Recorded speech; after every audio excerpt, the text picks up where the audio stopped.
พี่น้องศรัทธาคนฟังต่างหลายที่จะมาและ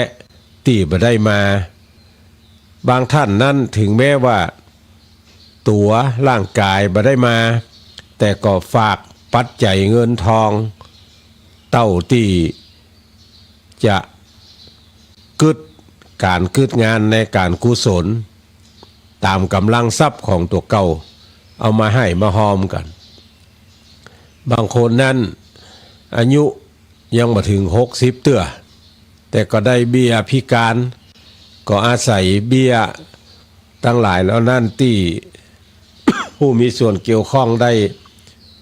มอบหมายให้เอามาร่วมทำบุญสุนทานตามการตามเวลา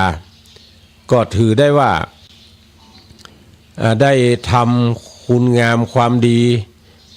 เมื่อชีวิตยังหูดังก็ทราบก็อนุโมทนาในส่วนกุศลและเจตนาที่ท่านทั้งหลายได้ให้หอมกันเจ้าวันนี้จะได้นำเอาเรื่องที่เฮาท่านทั้งหลายนั้นบอกควรจะอายบอกควรจะอายเรื่องที่บอกควรจะอายเนี่ยมันมีตึงมดกันอยู่18อย่าง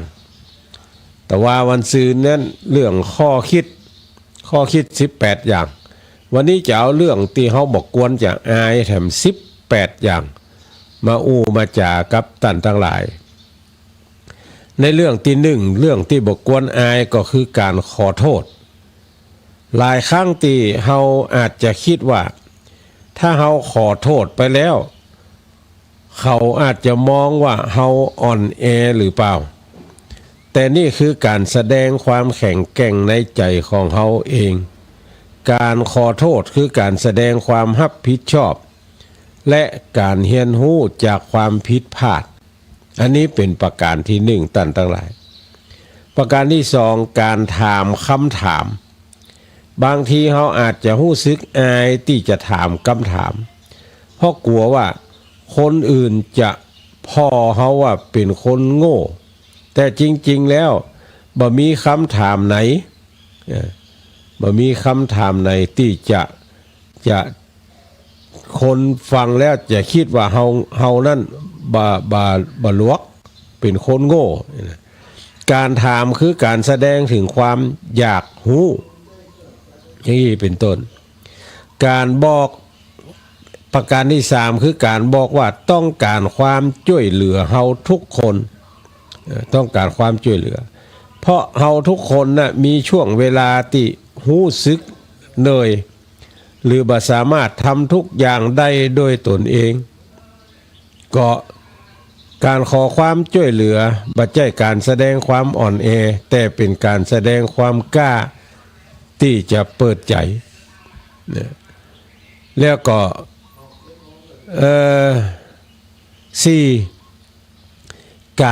การให้การร้องให้เนี่ยการร้องให้นี่บ่ใช่เรื่องที่จะน่าอายนะท่านทั้งหลายมันเป็นการแสดงออกที่เป็นธรรมชาติของการปลดปล่อยอารมณ์เมื่อเฮารู้สึกเจ็บปวด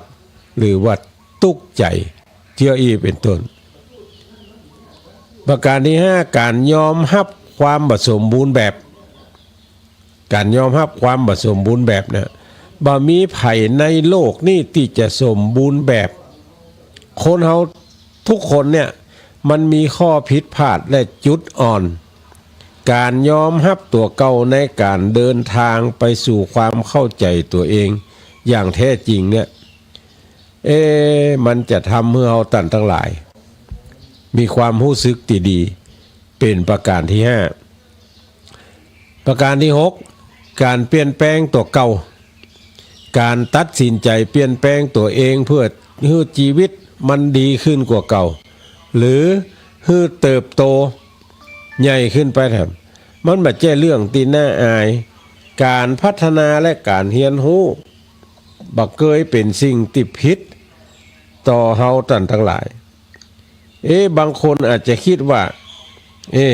เรื่องหมู่นี้มันจะเป็นเรื่องที่น่าอายก็หามันจะเรื่องน่าอายเนี่ยท่านทั้งหลาย เรื่องที่บอกควรจะอายเรื่องที่7ก็คือการทำตามความฝันหลายคนเนี่ย อาจจะบอกว่ามันจะทำให้เราเนี่ยล้มเหลวหรือคนอื่นจะมองเราว่าจะไดแต่ว่าการตามหาความฝันของตัวเก่าเนี่ยก็คือการใช้ชีวิตอย่างเต็มที่อย่าได้ปล่อยให้กำอู้ของคนอื่นก็ดีความคิดของคนอื่นก็ดีมายุดเราได้อันนี้เป็นประการที่7ประการที่8ประการที่8การยอมรับความฮักจากคนอื่นหลายครั้งที่เรามักจะอายที่จะเปิดใจรับความฮักจากคนอื่นแต่การยอมรับความฮักเนี่ยอย่าใช่ความอ่อนแอมันคือความสุขที่เรากู้ควรแล้วก็ประการท่วนเก้าการล้มเหลวบ่มีไผที่จะบ่เคยล้มเหลวเพราะว่าการล้มเหลวบ่ใช่จุดจบแต่มันคือการเรียนรู้และจะก้าวไปทางหน้าอันนี้คือการล้มเหลวประการที่10การอยู่คนเดียวบางคนอาจจะรู้สึกว่าอยู่คนเดียวแล้วดูเหมือนมันจะเสียหายหรือผิดปกติแต่ความสุขบ่ได้เกิดขึ้นอยู่กับการมีไผแห่มสักคนอยู่ข้างๆเฮาทุกคนสามารถหาความสุขได้จากตัวเองได้ดังนี้เป็นต้นประการที่11การฮักตัวเก่าการฮักตัวเองบ่ใช่การหันแก้ตัวแต่มันคือการเคารพและดูแลตัวเองเพื่อให้เราสามารถฮักและดูแลคนอื่นได้ดีขึ้นไปกว่าเก่าแถมประการที่12การเลือกเดินทางที่บ่เหมือนไผสังคมจะบอกว่าเราต้องทำตามทางที่คนอื่นทำแต่การเลือกทางที่ตัวเองอยากจะเตียวไปจะเดินไปเนี่ยตันทั้งหลายคือสิ่งที่ทำให้เรามีชีวิตเต็มไปด้วยความหมายเจืออี้เป็นต้นทีนี้ประการที่13เรื่องที่บอกกวนอายก็คือการเสียใจการรู้สึกเสียใจในเรื่องธรรมชาติและบ่ใช่เรื่องที่จะต้องอายทุกคนมีวันที่รู้สึกแย่การให้เวลาตัวเก่าผ่านมันไปได้ก็พอแล้วอย่างนี้เป็นต้นประการที่14การกระทำความผิดทุกคนย่อมมีช่วงเวลาที่จะทำผิดพลาดมันบ่ได้มีความหมายและหมายความว่าเฮาเป็นคนบ่ดีแต่การเติบโตจากประสบการณ์นั้นน่ะมันทำให้เฮาได้คิดมีความคิดแล้วก็จะได้บ่ทำผิดพลาดซ้ำไปแหมอย่างนี้เป็นต้นประการที่15เรื่องที่บ่ควรอายก็คือการฮักในสิ่งที่บ่เหมือนคนอื่นใครจะว่าเขาเป็นผีบ้าก็เรื่องของเขาก็เฮาฮักของเขาอย่างอี้มันอาจจะเหมือนคนอื่นเพราะบางครั้งนั้นเขาอาจจะรู้สึกว่า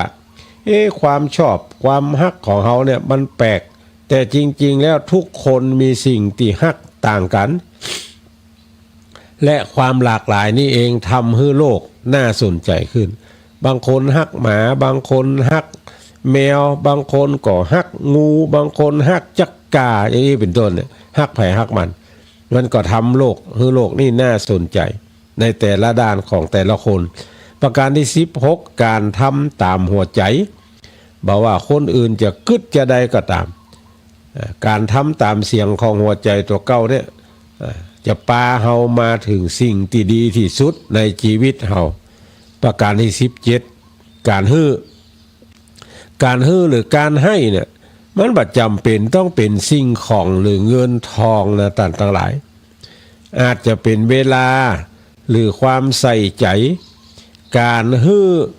ที่มาจากใจก็คือสิ่งที่มีค่ามากที่สุดฮื้อเวลาฮื้อความสำคัญไถ่ถามว่าวันนี้เป็นจะได้พ่องเมื่อยกินยาแล้วยังอาการยังได้พ่องเจ็บหัวปวดตามันหายไม้แควนลงพ่องแล้วยังอันนี้คือการใส่ใจมันจำเป็นจะต้องฮื้อสิ่งของอย่างเดียวการให้เนี่ยการฮื้อการให้เนี่ยประการที่18ประการสุดท้ายเนี่ยการปล่อยวางบางครั้งชีวิตประจำเป็นต้องควบคุมทุกอย่าง อันนี้จะต้องเป็นไปอย่างที่กูวางแผนเอาไว้อย่างที่กูคิดไว้นะปล่อยวางในบางเรื่องนะพ่อจะทำให้เฮาเบาแล้วก็สบายมีความสุขนักขึ้นแล้วก็ถ้าเฮาแบบปล่อยวางเนี่ยมันจะทำให้เฮาตั้งหลายนี่ลำบากใจเพราะการแบบปล่อยวางเนี่ยมันเก็บเรื่องตั้งหลายมาคิดมาใส่ใจตัวเก่าหั่นเสมอละมันจะทำให้เฮาตั้งหลายเนี่ยเกิดความบัดสบายกายแล้วก็บัดสบายใจของตัวเก่าแถมถ้าเฮาเก็บคิดทุกอย่างเนี่ยตั้งหลายทำให้เฮาบัดสบายเพราะคนเฮาเนี่ยในโลกเนี่ย10 ปีมีแค่7ครั้งนะตั้งหลายชีวิตของเฮาเนี่ยจะมี10 ปีถึงหมดกันอยู่7ครั้งแต่บางคนนั้น มี10 ปีได้แค่2ครั้งที่ขาดไป5ครั้งนะบัดตันนะครับชีวิตคนเฮามันจะมี10 ปีสักกี่ครั้งมันจะมี10 ปีสักกี่ครั้งเพราะว่า10 ปีของคนเฮานั้นมันมีแค่7ครั้ง10 ปีแรกอายุตั้งแต่1 ปีไปถึง10 ปีมันจะหมดไปกับอย่างหมดไปกับความไร้เดียงสาของเฮาตั้งหลายโอ้โหคีมีดังสักอย่าง1 ปีถึง10 ปีนี่กินเล่นเอวกินเอวกินเล่นเอวเหลือแต่หมดไปกับความไร้เดียงสาและ10 ปีต่อมาคือ11 ปีถึง20 ปีเนี่ยหมดไปกับการศึกษาเล่าเรียนอยู่กับโรงเรียนโน่นนั่นนี่หมดไปกับการศึกษาเล่าเรียน10 ปีต่อมาแถมอายุตั้งแต่21ถึง30นี่หมดไปกับอย่างหมดไปกับการทำงานและการใช้ชีวิตที่คุ้มค่าการทำงานอย่างนี้เป็นต้นอันนี้10 ปีครั้งที่10 ปีครั้งที่4อายุตั้งแต่30ถึง40หมดไปกับการสร้างฐานะสร้างครอบครัวอันนี้เสี่ยงไปละ10 ปีครั้งที่5หมดไปกับอย่างหมดไปกับการลงหลักปักฐานแล้วก็รักษาสิ่งที่หามาได้10 ปีครั้งที่5นี่อายุต่อไหนอายุ41 ปีถึง50เพราะนั้นหมู่ที่มีอายุ41 ปีถึง50เนี่ยเวลามันหมดไปกับการลงหลักปักฐานแล้วก็หมดกับการรักษาสิ่งที่หามาได้มาได้10 ปีครั้งที่6อายุตั้งแต่51ถึง60 ปีมันหมดไปกับการดูแลรักษาสปะตั้งแต่ตัวเก่าโอ้สุมาเถอะตั้งแต่หัวแผ่วตีนตั้งแต่ตีนแผ่วหัวอวัยวะภายในอวัยวะภายนอกมันหมดไปกับการดูแลรักษากระเดียวก็หมอนัดกระเดียวก็นัดหมอกระเดียวก็เปิ่นห้องไปเอ็กซเรย์กระเดียวก็ห้องไปวัดความดันกระเดียวก็ห้องไปเจาะน้ำตาลอันนี้หมดไปกับการรักษาแล้วก็7 ปีครั้งสุดท้าย10 ปีครั้งที่7ครั้งสุดท้ายเนี่ยอายุตั้งแต่61ถึง70 ปีมันหมดไปกับการปล่อยวางทุกสิ่งรอคอยการกลับบ้านเก่าแต่ละ10 ปีผ่านไปนั้นมันไวเหมือนโกหกบ่เหมือนบ่นานปีนี้ก็จะผ่านไปแถมดังนั้นมันมีอันอย่างแถมนักที่เฮาทั้งหลายจะต้องศึกษาโดยเฉพาะแล้วเรื่องการใช้เวลาในการศึกษาสิ่งรอบข้างเฮาทั้งหลายเนี่ยบอกว่าจะเป็นสิ่งมีชีวิตสิ่งบ่มีชีวิตเขาก็จะต้องศึกษาการศึกษาแล้วก็ปฏิบัติตาม ในสิ่งที่เฮาศึกษาและหันว่าดีเนี่ยอันนี้ชื่อว่าเฮาได้ทำตามคำสั่งสอนของพระพุทธเจ้าซึ่งเป็นศาสดาเอกนะไม่ใช่ศาสดาทั่วไปพระพุทธเจ้านี่เป็นศาสดาเอกในโลกไม่ใช่ในประเทศโน่นนั่นนี่เป็นศาสดาเอกในโลกมนุษย์เขาเนี่ยอันนี้ถ้าเราทำตามคำสั่งสอนของพระพุทธเจ้าแล้วเว้นจากการทำความชั่วถึงหมู่ถึงมวลท ทำแต่ความดีตึงหมู่ตึงมวลทำจิตใจของตัวเก้าให้ใสบริสุทธิ์สะอาดบ่มีมละมนตินมาตีดแปดในจิตในใจเขาเนี่ยก็ได้ชื่อว่าทำตามคำสั่งสอนของพระพุทธเจ้าบอกว่ามนุษย์ยิงใจเทวดาและก็คนทั้งหลายถ้าทำตามคำสั่งสอนของพระพุทธเจ้าแล้วมันบัดตกไปสู่ที่ชั่วพระธรรมย่อมรักษาผู้ปฏิบัติบ่ตกไปในที่ชั่วอันนี้เป็นสิ่งที่จะยืนยันได้ว่าถ้าเขาท่านทั้งหลายทำตามคำสั่งสอนของพระพุทธเจ้าแล้วบ่มีวันที่เขาจะตกต่ำท่านทั้งหลายมันจะย่อมสูงขึ้นไปเลยก็ในวันฮือเนี่ยวันเสาร์ที่21มิถุนายนเนี่ยก็จะมีงานเกิดขึ้นที่วัดแม่ห้องไข่ที่นี่คืองานประเพณีทำบุญหล่อเตียนพรรษาเป็นปีที่18แล้วเขาทำกันมาตั้งแต่ปีทวน1ทวน2ทวน3ทวน4ทวน5มาจนถึงปีที่18แล้วปีนี้คณะสงฆ์คืนสีขาวพระนักจัดรายการก็อู้จากันว่าจะเอามาลงที่นี่ศรัทธาเขาท่านทั้งหลายก็ฟังวิทยุอย่างประเดี๋ยวนี้ก็ฟังอาตมาภาพบางท่านก็เปิดละไว้แล้วก็ไปวันนี้เป็นวันเดือน9แฮม9ค่ำบางคนก็กำลังประกอบพิธีเลี้ยงผีปูญ่าบางที่ก็กำลังประกอบพิธีเลี้ยงผีเสื้อบ้านบางที่ก็เลี้ยงเสื้อวัดเสื้อวาเอาตามจารีตประเพณีแล้วก็เมืองง่ายวันนี้ตั้งแต่9 โมงเป็นต้นไปพี่น้องแม่ห้อยเงินเนอะพี่น้องตำบลแม่ห้อยเงินจะมีงานทำบุญอาคารอเนกประสงค์เปิดชื่อชื่อว่าศาลาพุทธมหาเมตตายานอุปถัมภ์คือพี่น้องบ้านหนองแฝกเนี่ยเกาะกลุ่มลุ้มล้ากันแปลงอาคารขึ้นหลังหนึ่งกว้าง6 เมตรยาว30 เมตรอันนี้เฉพาะเนื้ออาคารแล้วก็ต่อเงียบต่อปะออกไปแถม43.85 เมตรตารางเมตรก็พื้นที่ใจซอยก็200 กว่าตารางเมตรแปลงเรียบร้อยละ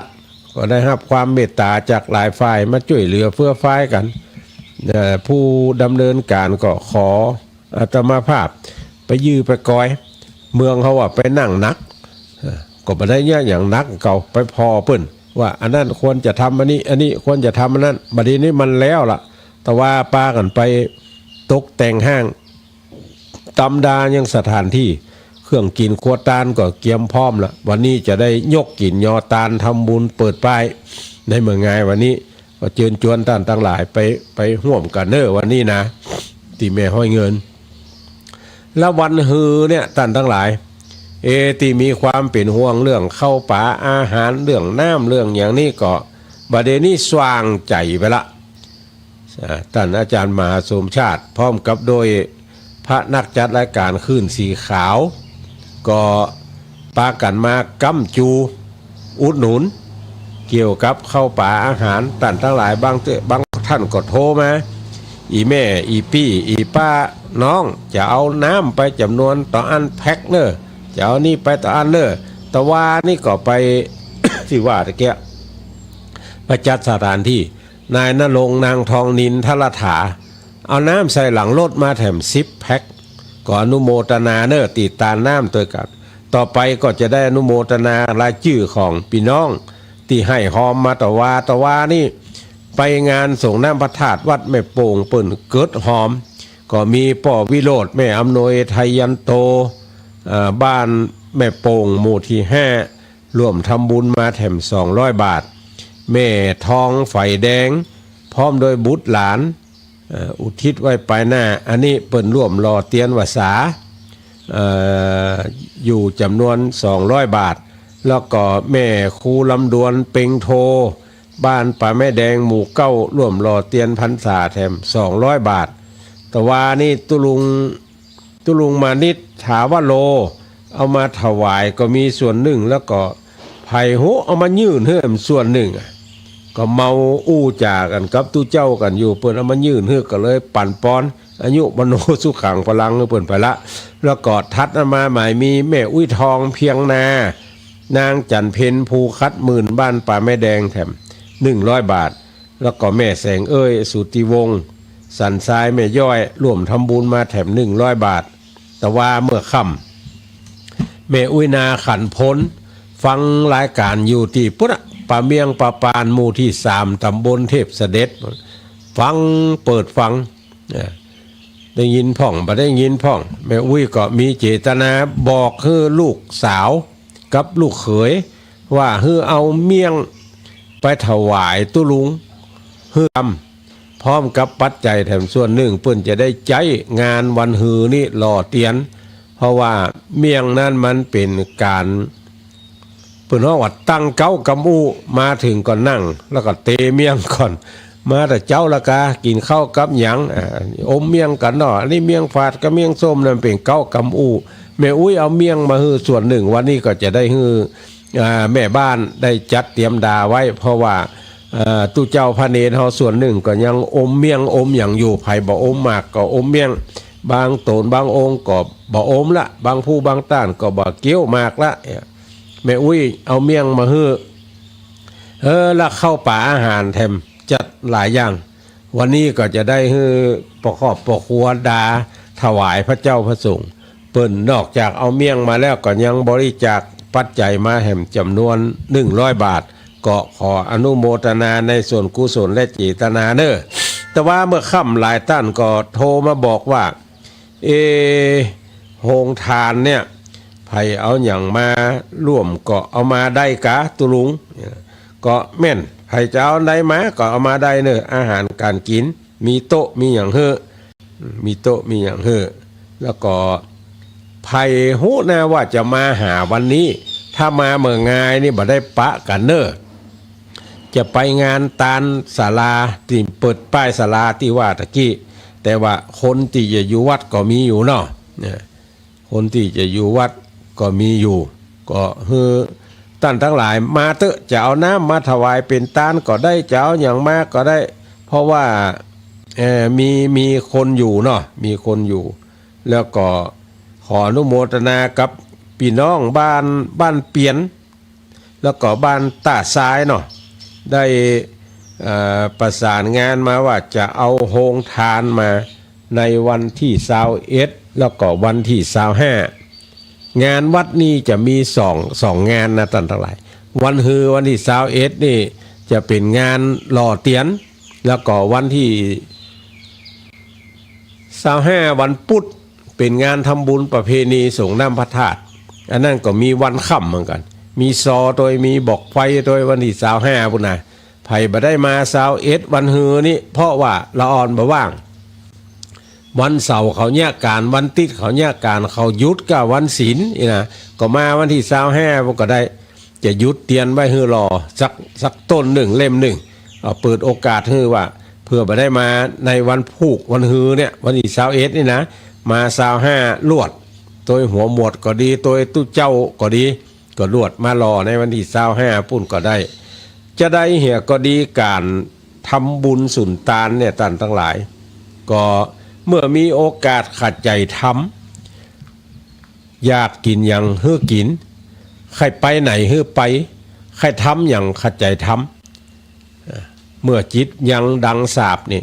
เปิ่นมีการมีงานวัดใต้วัดเหนือบ้านใต้บ้านเหนือเปิ่นประกาศโฆษณาประชาสัมพันธ์ตานไปตามกำลังทรัพย์เขาบ่มีนักก็ตานน้อยถ้ามีนักก็ตานนักไปตามการตามเวลาบ่มีอย่างไรแห้งก็ยกมือสาธุตัวเปิ่นสาธุเปิ่นมีเงินมีทองเปิ่นก็หอมนักน้อยอันนั้นเปิ่นก็ได้หอมอันนี้เปิ่นก็ได้หอมเฮาบ่มีเงินมีทองมีปัจจัยแล้วก็บ่สามารถจะไปร่วมเปิ่นได้เพราะอยู่หนไกลไปก็ยากก็อนุโมทนาตัวเปิ่นเน้ออันนี้ก็ได้บุญเหมือนกันท่านทั้งหลายได้บุญเหมือนกันดังนั้นวันนี้เปิ่นมีงานวางศิลาฤกษ์ที่พุทธมณฑลไผอยู่สายใต้ก็ไปร่วมตัวกันเน้อคณะสงฆ์อำเภอฝางแม่อายชัยประการว่าเป็นเจ้าภาพแต่กี้ท่านผู้อำนวยการสถานีวิทยุคลื่นสีขาวท่านพระครูพิวัฒนวิกรมก็ได้ประชาสัมพันธ์ไปครั้งหนึ่งละเกี่ยวกับ การทำบุญสุนทานในวันนี้ดังนั้นงานบุญต่างๆเนี่ยเฮาท่านทั้งหลายก็ได้กึดล่ำตามสร้างเอาไว้แล้วก็จะได้ดำเนินการสืบไปแถมเอาละได้ได้จ่ากับท่านทั้งหลายมาก็สมควรแก่เวลาละวันนี้จะขออนุญาตออกรายการก่อนเพราะว่ามีภารกิจที่จะต้องทำท่านมหาสมชาติก็จะเดินทางไปที่อำเภอสันทรายลุกจากสันทรายจะไปอำเภอดอยหล่ออาตมาภาพก็จะได้มาล่องก้องแก้งเต็มนี่เหี่ยกำก่อนแล้วฝ่ายมาสักน้อยก็จะได้ไปบ้านหนองแฝกไปทำบุญโดยเพิ่นจะนำรายการนี้จากท่านทั้งหลายไปก่อนออกก่อนเวลากระเดียวเจ้าหน้าที่สถานีวิทยุถ้าบ่เอาเทปอันอื่นออกก็เปิดเพลงให้เปิ่นฟังไปก่อนเนอจัตตาโลธรรมาวัฏันติอายุวันโนสุขังปะลางหลวงปู่ออกปุ้นได้หรอปู่ไม่ออกผมออกแทนพอเขาพักเลยเนาะพักเลยคุณลุงก็จะไปแล้วต้องคนเราจะไปดูแล้วเอา